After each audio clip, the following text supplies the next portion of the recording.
우리는 그림을 먼저 하나 보겠습니다. 조지 프레드릭 와츠라는 화가가 그린 그림의 제목이 희망입니다. 지금 둥근 게 저게 지구입니다. 지구 위에 한 여인이 하프 비슷한 악기를 연주를 하고 있습니다. 눈이 지금 감겨져 있습니다. 그리고 굉장히 슬픈 그런 모습이지요. 자세히 보면 저 악기에 지금 줄이 한 가닥밖에 없습니다. 그리고 한 가닥 남은 줄로 악기를 연주하는데 그 그림의 제목이 희망입니다. 처음에는 저 악기의 줄이 많았지 않겠습니까? 처음에는 희망이 많다는 뜻입니다. 그런데 살아가면서 희망의 줄이 하나씩 둘씩 다 끊어져 버립니다. 결국 마지막에는 한 가닥 남은 줄로 거기에 희망을 걸고 음악을 연주하는 것이 인생이다. 그런 뜻의 그림입니다. 실제 그렇습니다. 여러분의 꿈은 어떠했습니까? 아마 돌아보면 이루어진 꿈도 있지만 이루어지지 아니한 꿈도 많았을 것입니다. 어쩌면 이루어지지 아니한 꿈이 불을 켜주십시오. 더 많았을 것입니다. 우리 인생 자체가 어떤 의미에서는 살아가는 것이 꿈이 무너져 가는 과정이다. 그렇게 말해도 과언이 아닐 것입니다. 그러므로 중요한 것은 꿈이 무너질 때 어떻게 하느냐 하는 것입니다. 꿈이 무너지지 않으면 제일 좋지요. 그러나 어차피 꿈이 무너질 때가 있습니다. 아무리 노력을 하고 최선을 다해도 꿈이 무너질 때가 있습니다. 꿈이 무너질 때 어떻게 극복하느냐, 이것이 중요합니다. 생각해 보면 꿈이 무너질 때 어떻게 극복하느냐, 여기에 인생 성공의 비결이 있다고 해도 과언이 아닙니다. 그렇습니다. 내 꿈이 무너질 때 어떻게 그것을 극복하고 다시 일어서느냐, 여기에 인생 승리의 비결이 있습니다. 오늘 우리 읽은 본문에는 사도 바울의 꿈이 나타납니다. 여러분 22절부터 24절까지를 우리 한번 읽어보겠습니다. 22절부터 24절입니다. 시작. 그러므로 또한 이제는 이 지방에 일할 곳이 없고 또 여러 해 전부터 언제든지 스바나로 갈 때에 너희에게 가기를 바라고 있었으니 이는 지나가는 길에 너희를 보고 먼저 너희와 사귐으로 얼마간 기쁨을 가진 후에 너희가 이리로 보내주기를 바람이라. 이 편지는 로마서입니다. 그러니 여기 나타나는 너희는 로마 성도들이지요. 바울은 로마 성도들에게 자기에게는 스바나로 가기를 원하는 꿈이 있다는 것을 알려주고 있습니다. 스바나는 지금의 스페인을 가리킵니다. 왜 바울이 스바나에 가기를 원했는가? 우리 예수님 성찬하실 때 말씀하셨지요. 온 유대와 사마리아와 땅끝까지 이르러 내 증인이 되라. 이 명령에 순종하려면 땅끝까지 가야 되는데 그 당시 사람들이 생각했던 땅끝이 스바나였습니다. 그래서 바울은 주님의 이 명령에 순종하기 원해서 내가 스바나까지 가서 복음 전해야 되겠다, 그런 꿈을 가졌습니다. 그리고 스바나로 가는 길에 로마에 들리기를 원했습니다.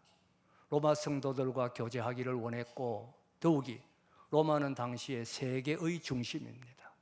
로마의 복음을 전하면 그 복음은 자연스럽게 전 세계로 퍼져나갑니다. 그래서 로마에도 복음을 전하고, 또 할 수만 있으면 로마 교회 성도들이 자기를 스바나로 선교사로 파송해 주기를 원했습니다. 그런데 우리 본문 처음에 보면 이 스바나로 가려는 내 발걸음이 여러 번 막혔다 그랬습니다. 그 말은 지금까지 이 꿈을 이루지를 못했다는 뜻이지요. 그래서 이 꿈을 이루기를 기대하고, 이 꿈을 이루기를 기도하고, 이 꿈을 이루기를 소원하면서 이 꿈이 이루어지는 날을 손꼽아 기다리며 살았습니다. 그런데 결과부터 말씀드리면 바울의 이 꿈은 이루어지지 아니합니다. 오늘 본문 25절에 보면 나는 지금은 예루살렘으로 간다, 그렇게 말씀하고 있는데 예루살렘에 가서 거기서 붙잡혀 감옥에 갇힙니다. 죄수가 됩니다. 죄수의 몸으로 로마로 오게 되는 것입니다. 그러니 자유의 몸으로 로마에서 복음 전하기 원했던 그의 꿈도, 서바나에 가서 복음 전하기를 원했던 그의 꿈도 다 이루지 못하는 것으로 끝이 나고 마는 것입니다. 여러분의 꿈은 어떻습니까? 서바나까지 가서 복음 전하겠다는 원대한 꿈을 품었지만은 그 꿈을 이루지 못하고 로마의 작은 감방에서 끝이 나는 이 바울의 모습이 우리의 모습은 아니냐는 것입니다. 정말 귀한 꿈을 가졌고 기도했고 소원했고 꿈을 이루기 위하여 최선을 다했는데 그 꿈이 무너진 것이 오늘 우리의 현실은 아니냐는 물음입니다. 중요한 것은 꿈이 무너질 때 어떻게 하느냐 하는 것입니다.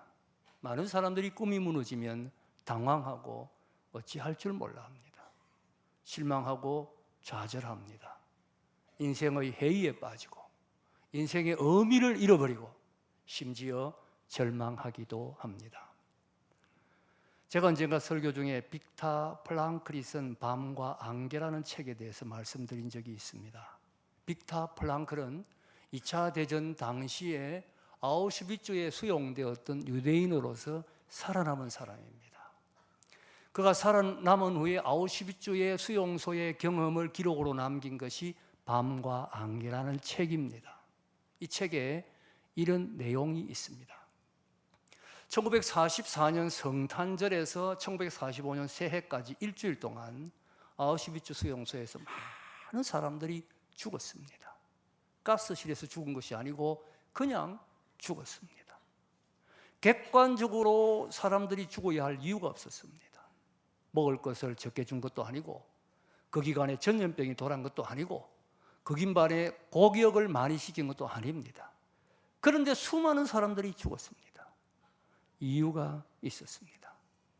수용소 안에 어떻게 해서 생긴 것인지는 모르지만은 1944년 성탄절 안에 이 독일이 망하고 우리가 자유를 얻어서 돌아갈 것이다. 그런 기대가 퍼져나가기 시작했습니다. 독일이 1945년 5월 7일 날 항복했으니까 항복하기 5개월 전입니다.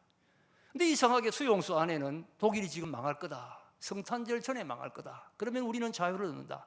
그런 기대가 쫙 퍼져나간 겁니다. 그런데 막상 1944년 성탄절이 되었는데 아무 일도 일어나지 아니했습니다. 독일도 망하지 아니했고 풀려나지도 아니했습니다. 성탄절이 지나고 일주일 사이에 수많은 사람들이 죽었습니다. 왜 죽었습니까? 절망해서 죽은 겁니다. 꿈이 무너질 때, 그들의 이제 자유를 얻는다는 그 유일한 꿈이 무너질 때 절망해서 죽어버리고 말았다는 이야기죠. 여러분, 우리 사이에 지금 자살이 문제 아닙니까? 유행병처럼 자살이 퍼지고 있습니다. 자살하는 사람들의 심리가 뭡니까? 간단하게 말씀드릴 수는 없습니다만은 간단하게 말씀을 드린다면 나갈 길이 없다는 거 아니겠습니까? 꿈이 다 무너졌다. 나는 앞으로 나갈 길이 없다. 내게서는 모든 것이 다 무너져 버렸다. 끝나버렸다. 꿈이 무너졌다고 생각할 때 절망하고 좌절하고 심지어 자살을 하게 되는 것이지요. 하지만 하나님을 믿는 우리는 달라야 됩니다. 우리는 달라야 합니다. 우리는 무엇보다 먼저 꿈이 무너질 때 하나님을 신뢰하고 실망하거나 좌절하지 말아야 됩니다. 하나님을 믿고 실망하거나 절망하지 말아야 됩니다. 여러분, 바울을 생각해 보십시다. 자, 꿈이 무너졌습니다. 그런데 성경 어디에 바울이 이 꿈이 무너졌다고 실망했다 그런 기록 있습니까? 바울이 이 꿈이 무너졌다고 나는 좌절했다 그런 기록 있습니까? 성경 어디에도 그런 기록이 없습니다. 바울은 전혀 실망하거나 좌절하지 아니했습니다. 우리도 아무리 소중한 내 꿈이 무너져도 실망하거나 좌절하면 안 됩니다. 여러분, 내 꿈이 무너졌다고 하나님이 나를 버린 것 아닙니다. 내 꿈이 무너졌다고 하나님이 실패한 것 아닙니다.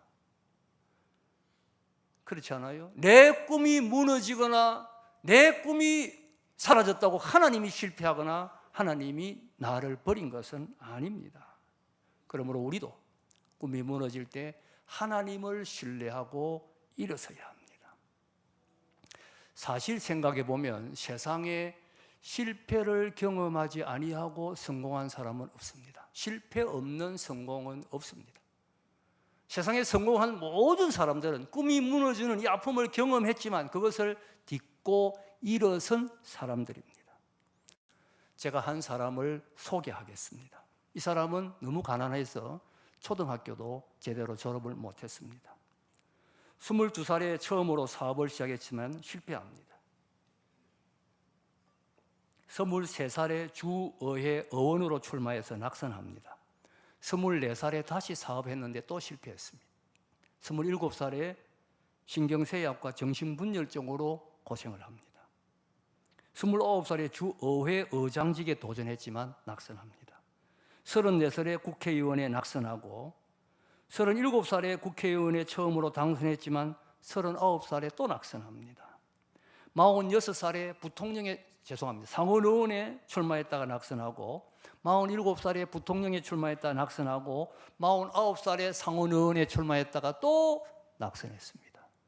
정말 끝없는 실패의 연속이지요. 끊임없이 실패의 연속입니다.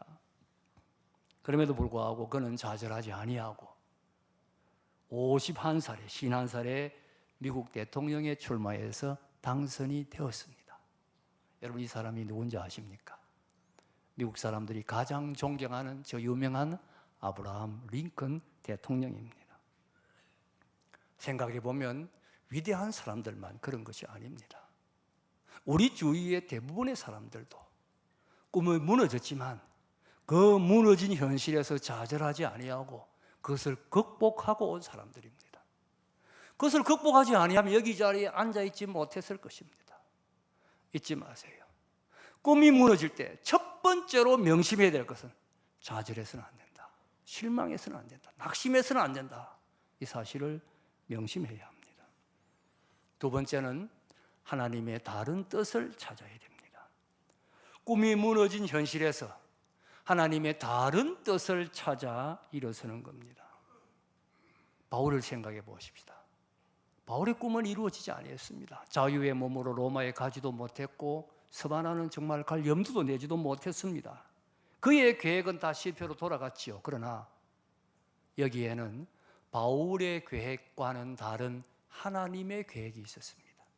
하나님의 다른 뜻이 있었습니다. 하나님의 뜻, 이것이 중요합니다. 하나님의 뜻이라고 하니까 재미있는 이야기가 하나 생각납니다. 어떤 신학생이 버스를 탔는데 줄을 잡고 이렇게 서서 자리가 없어서 갑니다. 한참 가는데 버스가 확 흔들렸어요. 흔들렸는데 흔들리는 사이에 한 아줌마가 그냥 밀려오더니 품에 팍 안기는 겁니다. 얼른 신학생이 기도를 드립니다. 하나님, 시험에 들지 말게 하옵소서. 아줌마가 갔습니다. 또 조금 가는데 또 확 흔들렸어요. 이번에는 예쁜 아가씨가 와서 확 품에 안기는 겁니다. 얼른 기도합니다. 오 주님, 주님의 뜻대로 행하시옵소서. 하나님의 뜻을 그렇게 생각해서는 안 되겠지요. 바울을 다시 생각해 보십시다. 자, 감옥에 갇혔다고 했습니다. 그런데 그가 빌립보서에 고백하고 있는 대로 감옥에 갇힌 것이 오히려 더 놀라운 결과를 가져옵니다. 바울은 로마 시민권을 가졌고 로마 시민권자에게 이게 황제의 재판을 받게 되고 황제의 감옥에 갇힙니다. 황제의 감옥에 갇히니 황제의 시대가 지킵니다. 시대가 접촉합니다. 자연스럽게 시대에 복음을 전하게 됩니다. 로마의 시대 안에 복음이 전파됩니다. 역사가들은 이때부터 로마 황실 안에 복음이 전파되기 시작했다고 말합니다. 여러분, 시위대는 바울이 자유의 몸으로 왔더라면 감히 만날 수도 없는 로마 황실의 최권력 세력들입니다. 그런데 감옥의 갇힘으로 말미암아 오히려 그들을 만나게 되고 그들에게 복음을 전하는 놀라운 역사가 일어나게 되는 것이지요. 하나님은 바울을 로마 황실에 복음 전하기 위하여 제수의 몸으로 선교사로 감옥에 파송을 했던 것입니다. 그래서 그는 빌립보서에 자신이 감옥에 갇힌 일을 두고 형제들아, 나의 당한 일이 도리어 복음의 진보가 된 줄을 너희가 알기를 원하노라. 나의 당한 일, 감옥에 갇힌 것을 두고 성도들이 걱정하길래 걱정하지 마라. 내가 갇힘으로 오히려 복음이 더 잘 전파되고 있다. 간증하고 있는 것입니다. 여러분, 이것이 하나님의 뜻이요 하나님의 계획입니다. 스바나로 가기 원했던 바울의 꿈은 이루어지지 아니했습니다. 자유의 몸으로 로마에서 복음 전하기를 원했던 바울의 꿈도 이루어지지 아니했습니다. 그러나 하나님의 뜻은 바울의 꿈과 달랐습니다. 바울의 꿈이 무너지는 그 현장에 하나님의 뜻은 더 정확하게, 더 위대하게 이루어지고 있었습니다. 그래서 성경에 하나님은 내 생각은 너희 생각과 다르고 내 뜻은 하늘이 땅에서 높은 같이 너희들의 뜻에서 높다 말씀을 하신 것이지요. 우리의 꿈이 무너지는 그 현장에 하나님의 뜻이 이루어져 감을 믿어야 하는 것입니다. 요셉의 경우도 보십시다. 그는 소년 시절부터 꿈의 사람이었습니다. 하나님이 요셉에게 꿈을 주셨습니다. 하나님이 주신 꿈을 품었습니다. 그러나 그의 성장 과정은 그 꿈과는 너무나 거리가 멀었습니다. 오히려 그의 성장 과정은 꿈이 무너지는 현장이었습니다. 형들의 미움을 받아서 종으로 팔려가고 종살이하다가 누명을 뒤집어 쓰고 감옥에 갇히고 감옥에서 그렇게 믿었던 술 맡은 간원장은 자유를 얻자마자 요셉을 잊어버렸습니다. 그 모든 과정이 정말 요셉의 꿈과는 정반대로 흘러가는 것 같았습니다. 그러나 어떻습니까, 여러분? 하나님은 요셉의 편에서 볼 때 꿈이 무너지는 그 순간 하나하나에 정확하게 하나님의 뜻을 이루고 계셨습니다. 요셉은 끝까지 하나님을 신뢰함으로 하나님의 역사를 체험하게 되는 것이지요. 아프리카 우간다에서 복음을 전했던 스미스라는 여자 선교사님의 간증이 있습니다. 이분이 아프리카에서 복음을 전하는데 한 번은 몸에 병이 걸렸습니다. 그 오지에서 복음을 전했기 때문에 의사의 진료도 제대로 받을 수 없는데 엎친 데 덮친 격으로 아플 때 마침 또 선교비가 안 왔습니다.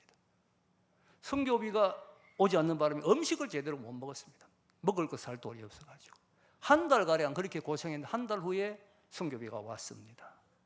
그리고 한 달이 지나니까 몸도 건강을 회복을 했습니다. 1년 후에 안식년을 얻어서 본국에 귀국했을 때에 건강검진을 받으면서 의사에게 그 이야기를 했습니다. 그때 아픈 정세가 이러했고 선교비가 안 오는 바람에 한 달간 거의 굶다시피 했다고 그렇게 이야기를 했습니다. 그랬더니 의사가 하는 말이 그 선교비가 한 달간 지체되는 바람에 선교사님 오히려 건강을 빨리 회복했습니다. 선교사님의 그때 그 아팠던 그 병은 부드러운 음식만 먹든지 아니면 차라리 음식을 먹지 않는 것이 낫습니다. 선교비가 늦게 오는 바람에 음식을 먹지 못했고 그것 때문에 빨리 악화되지 아니하고 회복된 것입니다.